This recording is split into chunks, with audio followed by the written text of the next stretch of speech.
أعوذ بالله من الشيطان الرجيم. بسم الله الرحمن الرحيم. لم يكن الذين كفروا من أهل الكتاب والمشركين منفكين حتى تأتيهم البينة.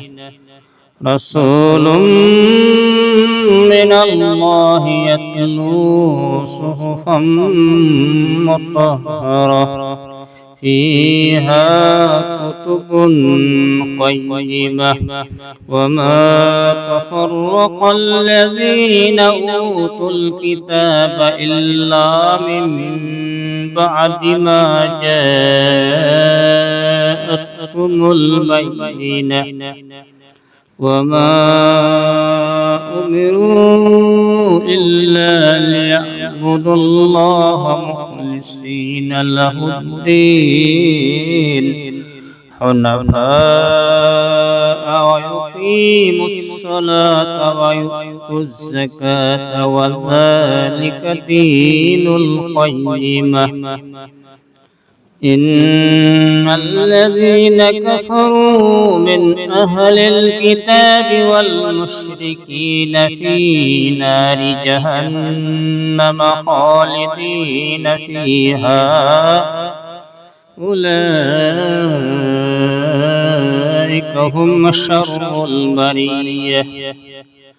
إن الذين آمنوا وعملوا الصالحات أولئك هم خير البرية. جزاؤهم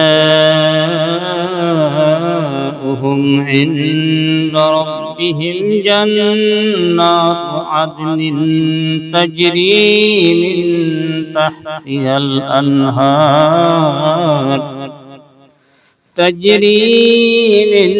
تحتها الأنهار خالدين فيها